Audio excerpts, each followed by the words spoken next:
উচিত ছিল আমার ঘরে থাকা, উচিত ছিল আমার ঘরে থাকা। সেখান থেকে বের হয়ে আমি মেম্বার থেকে প্রাইম মিনিস্টার পর্যন্ত সকলকে নারী বানাবার চেষ্টা করেছি। এই জন্য রব চিরতরে ঘর থেকে বের করে দিয়েছে। যা এই আয়াতে কারীমের মধ্যে আল্লাহ তাআলা 10টা গুণের কথা বলেন। 10টা গুণ আল্লাহ তাআলা বলেন, 10 গুণে গুণী নারী, 10 গুণে গুণী পুরুষ। বলেন 10 গুণে গুণী নারী, 10 গুণে গুণী পুরুষ। আমি আল্লাহ আমার মাগফিরাত এবং আমার আজরে আজিম এদের জন্যই রেখে দিয়েছি।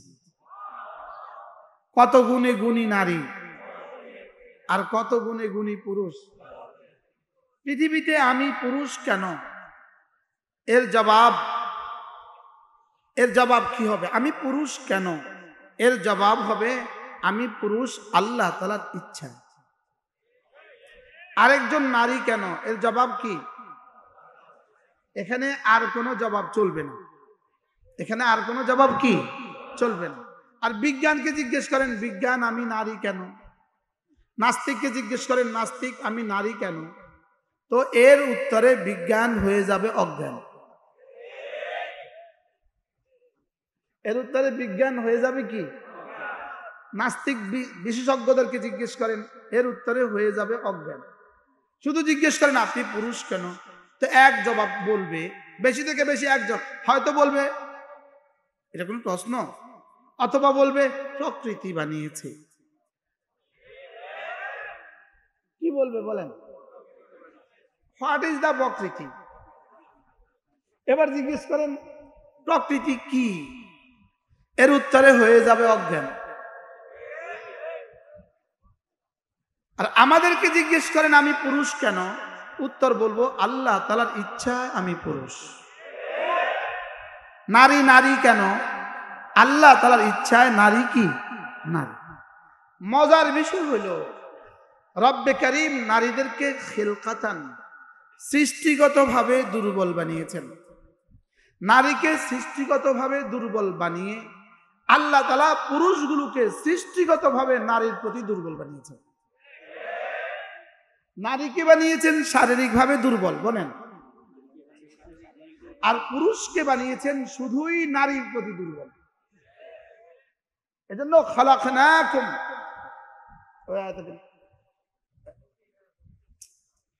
আমি মানুষ বানিয়েছি দুর্বল করে। খুলিকাল ইনসানু দাঈফা, মানুষ বানিয়েছি দুর্বল করে। মুফাসসিরিন বলেন এখানে দাঈফার তরজমা, এটা আমি আদিয়ে দিয়ে দেই।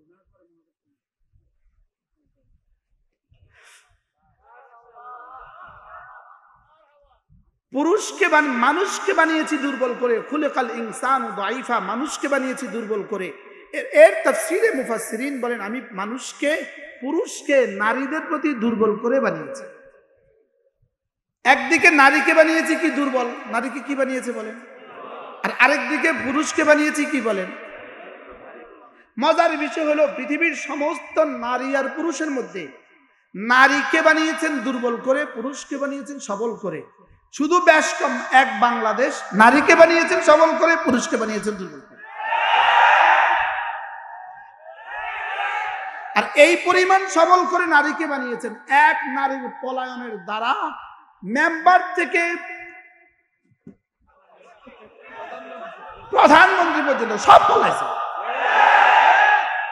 কি পরিমাণ দুর্বল করে একজন নারীকে বানাইছে, আর সেই নারীকে কি পরিমাণ সৌভাগ্যবান বানাইছে। ওই নারীর পলায়নের দ্বারা সারা বাংলাদেশে মেম্বার থেকে প্রধানমন্ত্রী, আসতে বলবো বলেন, মেম্বার থেকে প্রধানমন্ত্রী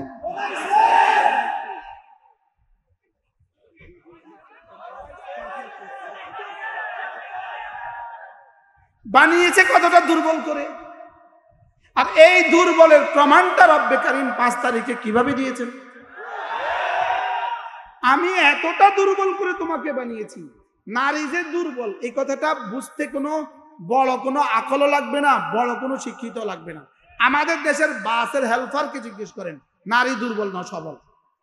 বাসের হেল্পার নারী নামার সময় 2টা থাপ্পড় দেয়, উস্তাদ লেডিস।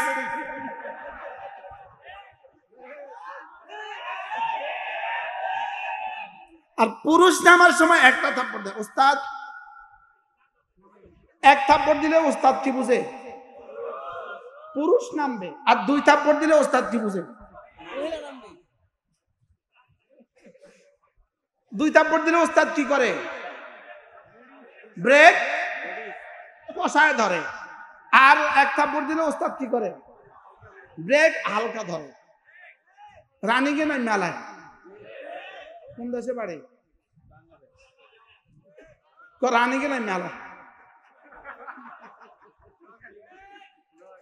1 থাপ্পড় দিলে রানীকে নাই মেলায়। আর 2 থাপ্পড় দিলে কি করতে হয়?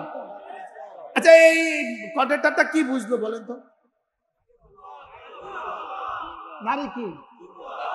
মজার বিষয় হলো আল্লাহ তাআলা এই প্রজাতিকে দুর্বল বানিয়ে, আল্লাহ তাআলা এই প্রজাতিটাকে দুর্বল বানিয়ে রব্বে কারীম এদের জন্য দুনিয়ার আখিরাতের ডবলের সিস্টেম করে দিয়েছেন। বানিয়েছেন কি? পুরস্কার কি? ডবল। সুবহানাল্লাহ বলেন। পুরস্কার কি? নারীকে এতটা দুর্বল করেছেন, ডিউটি কম দিয়েছেন, ডিউটি দিয়েছেন অল্প। ছেলে একটা যদি ল্যাংড়া হয় আর একটা যদি সবল হয়, তো বাবার ডিউটি কাকে কম দেয়, কাকে বেশি দেয়? সবলকে ডিউটি বেশি দেয়, দুর্বলকে কম দেয়। লেকিন জমিন ভাগ করার সময় সবলটাকে বলে, ছেলে পুত আমার, তুমি তো মাশাআল্লাহ সুস্থ সবল, তুমি একটা কাজ করো, আমার এই দুর্বল ছেলেটাকে আমি 4 শতক জায়গা বেশি দিয়ে যাই, তোমারে 4 শতক কম দিয়ে যাই। কি বলো তুমি? তো ছেলে কি বলে? জি বাবা ঠিক আছে। এবার বলেন তো ডিউটি দিছে কত, কম না বেশি? এখন জমিন ভাগ করার সময়, জমিন ভাগ করার সময় দুর্বলটাকে বেশি দেয় না কম দেয়? তো ডিউটি কম দিল কেন? এবার জমিন বেশি দিল কেন? ঠিক তেমনি ভাবে রব্বে কারীম নারীকে নারী বানিয়ে, দুর্বল প্রজাতি বানিয়ে ডিউটি কম দিয়েছেন। আমরা বেচারারা আল্লাহর 30 দিন নামাজ পড়া লাগে।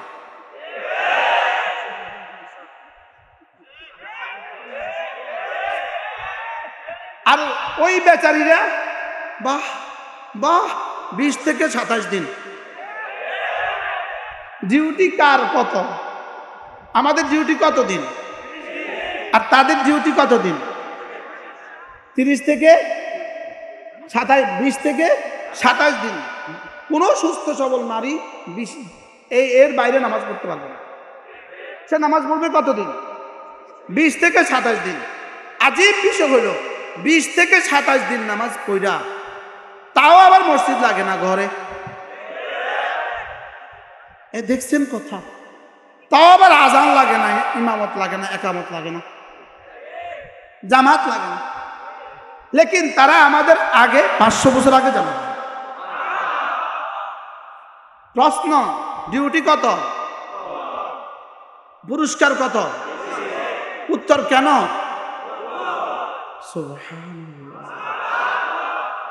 যদি এতটা দুর্বল না হইতো তো 5 তারিখে ভাগতে হতো।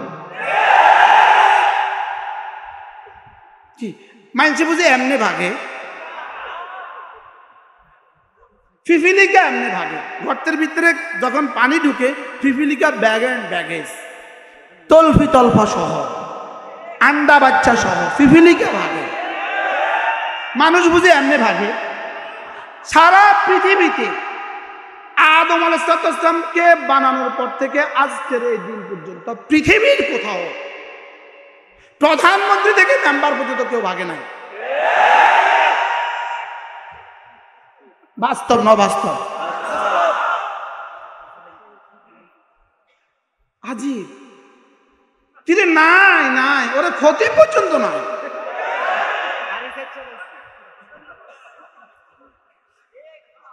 বাস্তব না বাস্তব? বারহাল আল্লাহ তাআলা নারীকে বানিয়েছেন দুর্বল করে, পুরুষকে বানিয়েছেন সবল করে। এজন্য নারীকে কিছু ডিউটি কমিয়ে দিয়েছেন, পুরুষকে ডিউটি বাড়তি দিয়েছেন। আর নারীর বেলায় আল্লাহ তাআলা পুরস্কার বাড়তি ঘোষণা দিয়েছেন, যাও জান্নাতে 500 বছর আগে চলো। নারী রোজা রাখবে কতদিন? 20 থেকে আমরা এক বেলার তো ছুটি নেই। সৌদি আরব যাইতেও ছুটি নেই, যদি 28 ঘন্টা রোজা হয় তো ছুটি নেই। কি আমাদের বেলায় দিলেন চাপাইয়া, আর পুরস্কারের বেলায় তাদেরকে দিলেন বাড়াইয়া। কেন? সুবহানাল্লাহ। যদি 100টা কবুতর এখানে থাকে, কবুতর হারামের কবুতরের মাঠে কবুতর আছে না নাই? আমি আমার বন্ধুদেরকে বলি, আমি তোমাদেরকে দেখাই কোনটা পুরুষ কোনটা মহিলা, কোনটা পুরুষ কোনটা মহিলা, কোনটা পুরুষ কোনটা মহিলা। পুরুষগুলো সব তাগড়া আর মেয়েগুলো সব ধূপ। খেয়াল করছেন গুগু পাখির মধ্যে পুরুষ দুর্বল না নারী দুর্বল? গাভী আর ষাঁড়ের মধ্যে কোনটা দুর্বল? ছাগল আর পাঁঠার মধ্যে কোনটা, ছাগি আর পাঁঠার মধ্যে কোনটা দুর্বল? আরো মজার খবর আছে, পৃথিবীতে যত জানোয়ার আছে পুরুষগুলো সুন্দর, নারীগুলো অসুন্দর। মুরগিটা সুন্দর না রাতাটা সুন্দর? আমনে কম। মোরগ সুন্দর না মুরগি সুন্দর? বিড়ালটা সবল না বিড়ালনিটা সবল? ছাগলটা সবল সুন্দর না ছাগিটা সুন্দর? পৃথিবীর সমস্ত জানোয়ারের মধ্যে পুরুষগুলো সুন্দর, নারীগুলো অসুন্দর। আরো মজার খবর আছে, পৃথিবীর সমস্ত জানোয়ারের মধ্যে নারী হইল নারী, পৃথিবীর সমস্ত জানোয়ারের মধ্যে নারী হলো গৃহপরিচারিকা। গৃহপরিচালিকা ঘর সাজায়, ঘর হেফাজত করে, ঘরের রক্ষণাবেক্ষণ করে, বাচ্চা পালে নারী। কি বলছি বলেন? ছাগিয়ে বাচ্চাকে দুধ পান করা না, ছাগলে দুধ পান করে। ছাগল কি?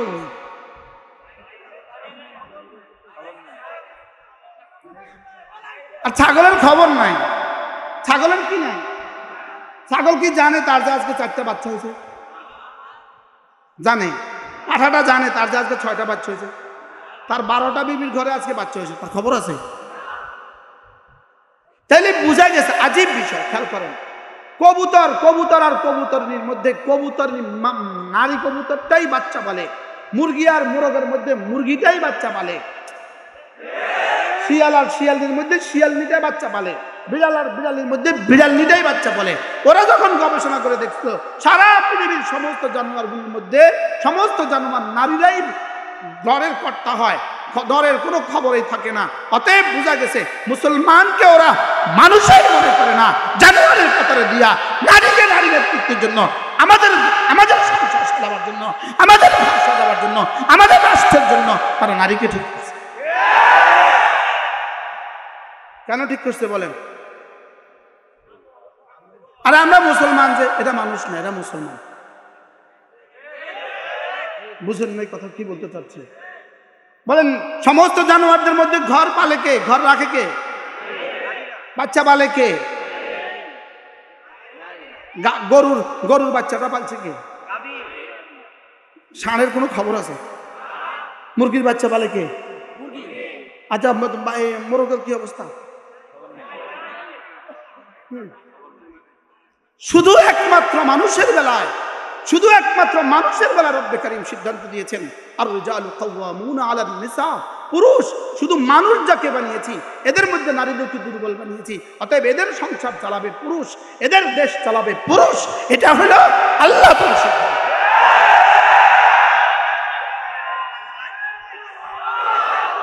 কি বুঝছেন বলেন? কি বুঝছেন? বুঝেন নাই কিছু? আমরা জানোয়ার না মানুষ? জানোয়ারের বলে আল্লাহর সিদ্ধান্ত কি? বাচ্চা পালবে কে? গাভীয়ে। গরুর বাচ্চা পালে কে? গাভীয়ে না ছাগলের বাচ্চা পালে কে? তাহলে এটা কাদের অভ্যাস? আমরা জানোয়ার না মানুষ? আমাদের বেলা রবের সিদ্ধান্ত কি?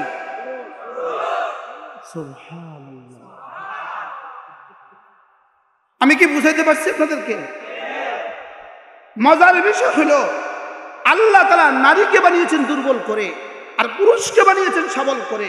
এজন্য নারীর ডিউটি দিয়েছেন অল্প, পুরুষের ডিউটি দিয়েছেন বেশি, এজন্য কোনো কঠিন কাজ আল্লাহ তাআলা নারীর উপরে চাপান নাই। রব নারীর বেলায় সিদ্ধান্ত দিয়েছেন ওয়াকারনা ফি বুয়ুতিকুন্না, তোমরা ঘরে থাকো। সুবহানাল্লাহ। এই কয় বছর আগে কি হয়েছিল? করোনা। বলেন কি হয়েছিল? আর ওখানে স্লোগান কি ছিল? ঘরে থাকুন।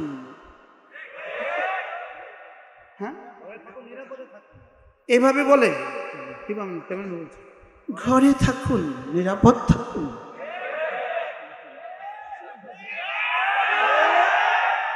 আশ্চর্য বিষয় হলো এই করোনা, এটা মূলত কারণ। ঘরে থাকুন, বলেন ঘরে থাকুন, নিরাপদ থাকুন। ঘরে না থেকে রাষ্ট্রযন্ত্রে ছিলেন আপনি, এই জন্যই রব্বুল কারীম চিরদিনের জন্য আপনাকে ঘর থেকে বহিষ্কার করেছেন। ওয়াকারনা ফি বুয়ুতিকুন্না, আমার উচিত ছিল আমার ঘরে থাকা, উচিত ছিল আমার ঘরে থাকা। সেখান থেকে বের হয়ে আমি মেম্বার থেকে প্রাইম মিনিস্টার পর্যন্ত সকলকে নারী বানাবার চেষ্টা করেছি। এই জন্য রব চিরতরে ঘর থেকে বের করে দিয়েছে। যা আমি কি বুঝাইতে পারছি আপনাকে? ওয়াকারনা ফি বুয়ুতিকুন্না, ওয়াকারনা ফি বুয়ুতিকুন্না ওয়ালা তাবাররাজনা তাবাররুজাল জাহিলিয়াতিল উলা। যিনি বানিয়েছেন তিনি নির্বাচন করবেন এটা রাখবে কোথায়, এটা থাকবে কোথায়। ঔষধ কোম্পানি ঔষধ বানাবার পরে লিখে দেয় এটা রেফ্রিজারেটরে রাখবেন, এটা ফ্রিজে রাখবেন, লিখে দেয় ফ্রিজে রাখবেন। যদি ফ্রিজে না রাখে ঔষধ নষ্ট হয়ে যায়। রব্বুল নারীকে বানিয়ে বলছেন ঘরে থাকবা। মোল্লা বলছে না বানানেওয়ালা বলছে? জোরে বলেন। মৌলবী বলছে না বানানেওয়ালা বলছে? এজন্যই তো নারীকে ঘরে রেখে রব্বে কারীম, নারীকে ঘরে রেখে রব্বে কারীম নারীর জন্য মুনাসেব কাজ দিয়েছেন। আর আমাকে ঘরের বাইরে রেখে রব্বে কারীম আমার জন্য মুনাসেব কাজ দিয়েছেন।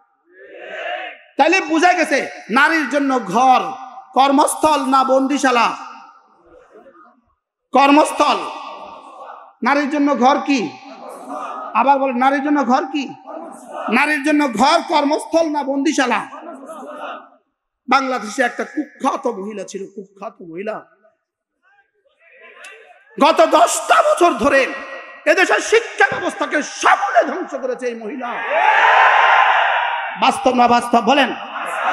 এদেশের শিক্ষা ব্যবস্থাকে সমূলে ধ্বংস করেছে। আমার জাতির প্রাইমারির বাচ্চাগুলোকে, আমার জাতির হাই স্কুলের বাচ্চাগুলোকে, আমার জাতির কলেজ আর ইউনিভার্সিটির বাচ্চাগুলোকে, সমস্ত বাচ্চাগুলোকে পরীক্ষা থেকে বঞ্চিত করেছে, শিক্ষা থেকে বঞ্চিত করেছে, অর্থ থেকে বঞ্চিত করেছে।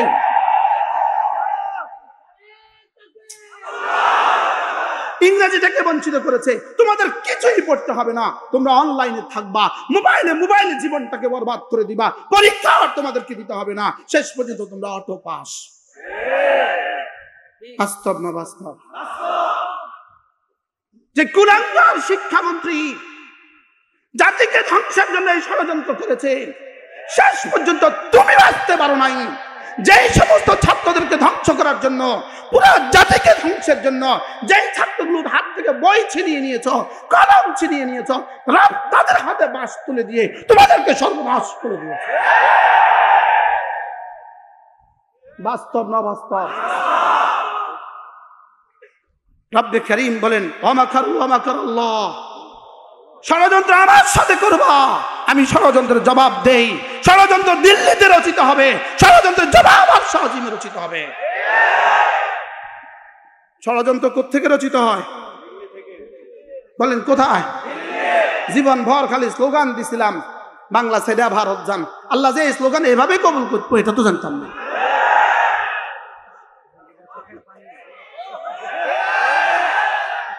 কি স্লোগান ছিল বলেন?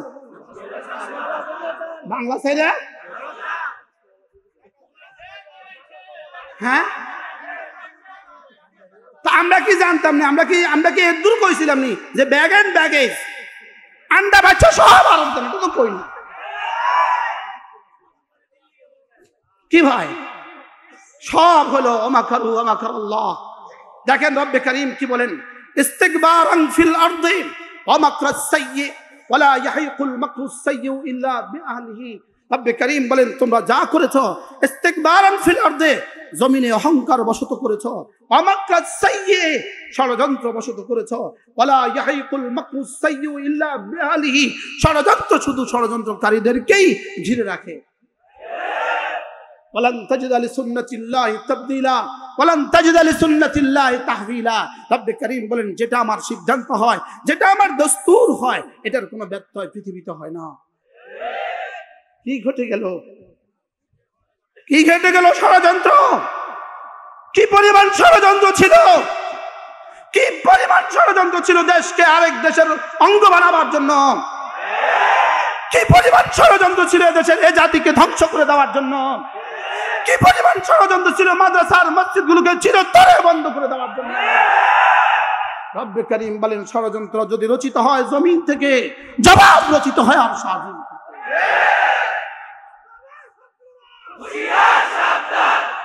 এজন্য এখন যদি কেউ মনে করেন উলামায়ে কেরামকে বাদ দিয়ে কিছু করে ফেলবেন, হবে না। শেষ লোকমা দিয়ে পেট ভরে না, এর আগেও যা ছিল সব দরকার ছিল।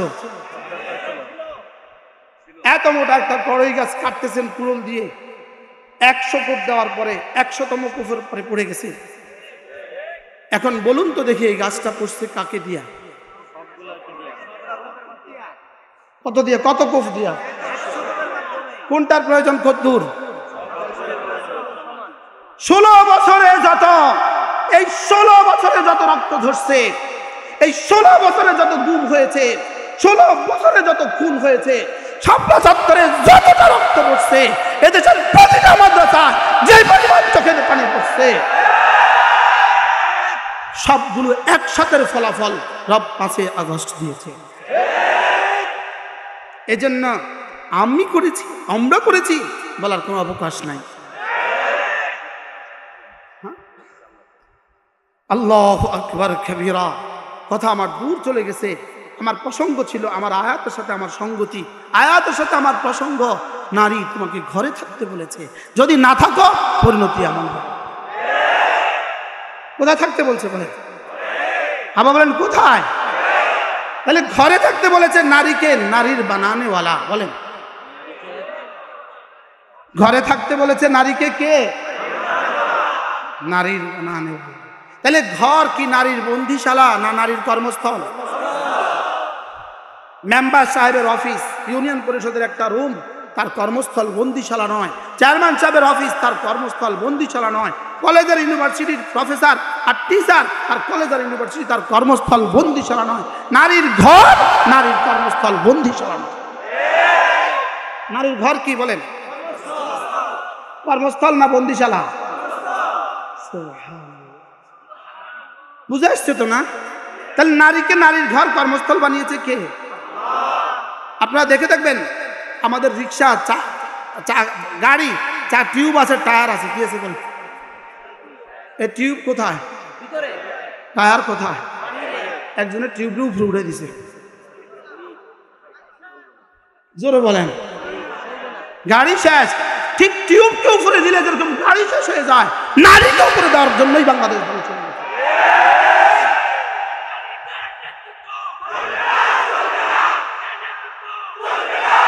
কি ভাই, আমি কি বুঝাইতে পারছি? আমি কি বুঝাইতে পারছি কিছু? এটা কি আমার সিদ্ধান্ত না রবের সিদ্ধান্ত? আমাদের ওলি পুরি দামাত বারাকাতুম বলেন আল্লাহ তাআলার সিদ্ধান্ত মৌলবীর দিকে ফিরায় কেন? বুঝে যে আল্লাহর বিরোধিতা করলে ফিটের চামড়া থাকবে না, এই জন্য ওই সিদ্ধান্ত আমাদের দিকে ফিরা যায়। তো মূল হিসাব করছে, এটা মৌলবী হিসাব বলছে না আল্লাহ বলছেন?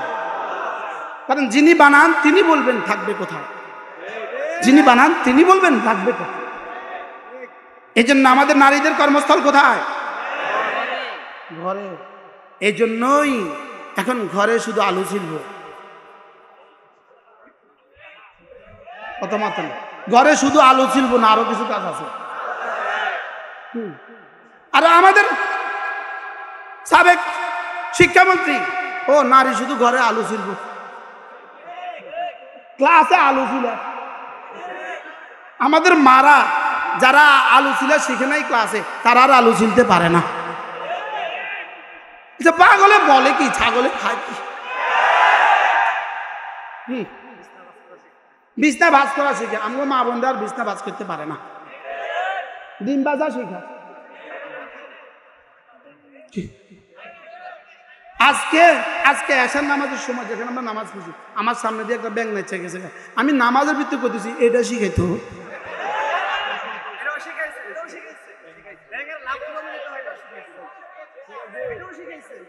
এখন এখন আমাদের এখন জেলখানায় ব্যাঙের লাভ শিখায় তারা দিয়া। এই জন্য কোর্টে নিলেই কাঁদে, বুঝাইতে চায় ওখানে আমার দিয়ে ব্যাঙের লাভ শিখানো যাইতেছে। কি ভাই, আরেক কুলাঙ্গার শিক্ষামন্ত্রী, নতুন করে যে শিক্ষামন্ত্রী হয়েছে, প্রথম দিন সে ভাষণে বলছে আমি ইসকনের সদস্য। কি বলছে বলেন? প্রথম দিন ভাষণে আমার বাবা আমাকে দিল্লিতে হিন্দু ইউনিভার্সিটিতে পড়িয়েছে, আমি ইসকনের সদস্য। আর তিনি বাংলাদেশের শিক্ষামন্ত্রী। আল্লাহ উম্মতে মুসলিমাকে হেফাজত করেন। কি বলছিলাম, তাহলে নারী কোথায় থাকবে? নারী কোথায় থাকবে? ঘরে। বলে নারী কোথায় থাকবে? আর পুরুষ কোথায় থাকবে? বাইরে। এবার রব্বুল আলামিন বলেন, তুমি চাই নারী হও, তুমি চাই নর হও, তুমি যদি 10টা গুণে গুণান্বিত হও, যাও, কথা দিলাম আমি তোমার জন্য মাগফিরাত আমি রেখে দিয়েছি। কি ভাই, তাহলে নারীর ডিউটি কম না বেশি? পুরস্কার? আশ্চর্য কথা। নারীর জিম্মাদার যেহেতু দুর্বল, যেহেতু কি দুর্বল হওয়ার কারণে রব বলেন নারী তুমি দুর্বল। বাবাকে বলেছে, বাবা তোমার যদি একটা মেয়ে হয়, ওটাকে যদি সহি তালিম ও তরবিয়ত করতে পারো, রাসূল বলেন যাও, তুমি আর আমি এভাবে জান্নাতে থাকবো। জিম্মাদারিটা কারে দিল? বাবাকে। এবার দ্বিতীয়তম জিম্মাদারি স্বামী। দ্বিতীয়তম জিম্মাদারি কার? তৃতীয়তম জিম্মাদারি ভাই। চতুর্থতম জিম্মাদারি ছেলেদের উপরে। সুবহানাল্লাহ বলেন। তাহলে একজন নারীর জিম্মাদার কয়জন বানাইছে? কিনলে গা আশ্চর্য না? একজন নারীর জিম্মাদার কতজনকে বানিয়েছে? 4 জনকে বানিয়েছে। যেহেতু বানানেওয়ালা জানেন ওকে আমি বড় দুর্বল করে বানিয়েছি। এই জন্যই বাংলাদেশে কিছু কঠিন কাজ আছে। যেমন কঠিন কাজের একটা কাজ হলো পল্লী বিদ্যুতের বল্লির মাথা উঠে বিদ্যুৎ ঠিক করা। এটা কাজটা সহজ না কঠিন? এই কঠিন কাজে কিন্তু এখনো কোনো নারী শ্রমিক নিয়োগ দেয় নাই, আমি জীবনে কোনোদিন দেখি নাই। বাস্তব না বাস্তব? হ্যাঁ, এর কেন নিয়োগ দেয় নাই বলেন তো? নারী যদি সব জায়গায় সমান তাহলে হয়তো এখানে নিয়োগ দেয় না। কি ভাই, এখানে নিয়োগ দেয় নাই কেন? না এটা পারবে না, এটা কি পারবে না। বারহাল নারী দুর্বল, লেকিন রব্বে কারীম বলেন এই দুর্বল নারী সে যদি 10 গুণে গুণী হয়, আমি আজরে আজিম তার জন্য লিখে দিয়েছি। কয় গুণে গুণী? আমি শুধু গুণগুলো বলে যাই, আপনি হাতে গণেন। ইন্নাল মুসলিমিনা ওয়াল মুসলিমাত ওয়াল মুমিনিনা ওয়াল মুমিনাত ওয়াল কানিতিনা ওয়াল কানিতাত والصادقين والصادقات والصابرين والصابرات والخاشعين والخاشعات والمتصدقين والمتصدقات والصائمين والصائمات والحافظين فروجهم والحافظات والذاكرين الله كثيرا والذاكرات। কয়টা? এবার শুধু 10টার তরজমাটা শুনিয়ে দেই। 1 নাম্বার মুসলমান নারী মুসলমান পুরুষ, 2 নাম্বার মুমিন নারী মুমিন পুরুষ, 3 नंबर नमाज लंबा लंबा नमाज पढ़ने वाली नारी लंबा लंबा नमाज पढ़ने वाला पुरुष, 4 नंबर सत्यवादी नारी सत्यवादी पुरुष, 5 नंबर सबर करने वाला नारी सबर करने वाला पुरुष सबर करने वाली नारी। एरपरे बिनয়ের সাথে নামাজ पढ़ने वाला पुरुष बिनয়ের সাথে नामाज पढ़ने वाली महिला। एरपरे सदाका करने वाला पुरुष सदाका करने वाली महिला। एरपरे रोजा रखने वाला पुरुष रोजा रखने वाली महिला। एरपरे सतीत्वके संरक्षणकारी निजेर सतीत्वके हेफाजतकारी पुरुष सतीत्वके हेफाजतकारी महिला।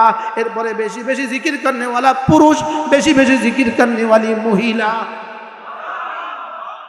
কয় দল পাইছি? কয় দল? 10 দল। 10 দল। 10 গুণে গুণী যারা, মাগফিরাতের ওয়াদা তাদের জন্য। 10 গুণে গুণী যারা, আজরে আজিম পাবে তারা। আজরে আজিম পাবে তারা। মহাপুরস্কার পাবে তারা। কি পাবে তারা? মহাপুরস্কার পাবে তারা। মহাপুরস্কার। কয় গুণে গুণী? তা আমার মেয়েটা যদি 10 গুণে গুণী হয়, সুবহানাল্লাহ কয় না। আমার বোনটা যদি 10 গুণে গুণী হয়, বলেন মহাপুরস্কার পাবে। আমার ছেলেটা যদি 10 গুণে গুণী হয়, এই মহাপুরস্কার কদ্দুর? আজরে আজিম এদের মহাপুরস্কার কদ্দুর? মহাপুরস্কারের সর্বনিম্ন পরিমাণ 10 দুনিয়া বরাবর জান্নাত। বলেন মহাপুরস্কারের আদনা মেকদার কদ্দুর? যদি মহাপুরস্কারের সর্বনিম্ন পরিমাণ 10 দুনিয়া বরাবর হয়, মহাপুরস্কারের সর্বোচ্চ পরিমাণ কদ্দুর? এটা রব ছাড়া কেউ জানে না। সুবহানাল্লাহ বলে না। তাহলে 10 গুণে গুণী যারা, আজরে আজিম পাবে তারা। 1 নম্বর মুসলমান নারী, মুসলমান পুরুষ। 2 নম্বর মুমিন নারী, মুমিন পুরুষ। এক সংক্ষিপ্ত ভাষায় হুজুর মুমিন আর মুসলমানের মধ্যে পার্থক্য কি? মুমিন আর মুসলমান, মুমিন হলো ভিতরেরটা যার সুন্দর, মুমিন হলো ভিতরেরটা যার সুন্দর, আর মুসলমান হলো বাহিরেরটা যার সুন্দর। সুবহানাল্লাহ বলে না। ঈমান হলো শিকড় আর ইসলাম হলো গাছ। ঈমান হলো কি? ইসলাম হলো কি? আচ্ছা, গাছ ছাড়া শিকড়, গাছ ছাড়া শিকড় মূল্যহীন, আর শিকড় ছাড়া গাছ নাই। শিকড় ছাড়া গাছ কি? তাহলে ইসলাম ছাড়া ঈমান, ঈমান ছাড়া ইসলাম। তাইলে বুঝা গেছে ঈমান লাগবে, ইসলাম লাগবে, ঈমান লাগবে, ইসলাম লাগবে। ঈমান হলো ভিতরের অংশ, ইসলাম হলো বাইরের অংশ। এখন এই ঈমান আর ইসলাম শিখায় কোন জায়গায়? আরো জোরে বলেন। এই জন্য এই মাদ্রাসা হলো এই 10 গুণে গুণী বানাবার ফ্যাক্টরি। সুবহানাল্লাহ বলে না। এই 10 গুণে গুণী বানাবার কি? তাহলে এই মাদ্রাসা লাগবে না? লাগবে না বলেন? আমরা এই মাদ্রাসা চাই তো ইনশাআল্লাহ। মাদ্রাসা 3 জিনিসের নাম: মুসলমানদের দোয়া, মুসলমানদের মাল, মুসলমানদের সন্তান। বলেন দোয়া, মাল, সন্তান। এই 3টা দিয়ে এই মাদ্রাসাকে সাহায্য করবেন তো ইনশাআল্লাহ? আর নিজেদের ছেলে মেয়েদেরকে দ্বীন শিখাবো তো ইনশাআল্লাহ? আল্লাহ তাআলা আমাদের সকলকে তৌফিক দান করেন। আল্লাহ তাআলা এই মাদ্রাসাখানাকে কবুল করেন। সুবহানাল্লাহি ওয়া বিহামদিহি, সুবহানাকাল্লাহুম্মা ওয়া বিহামদিকা।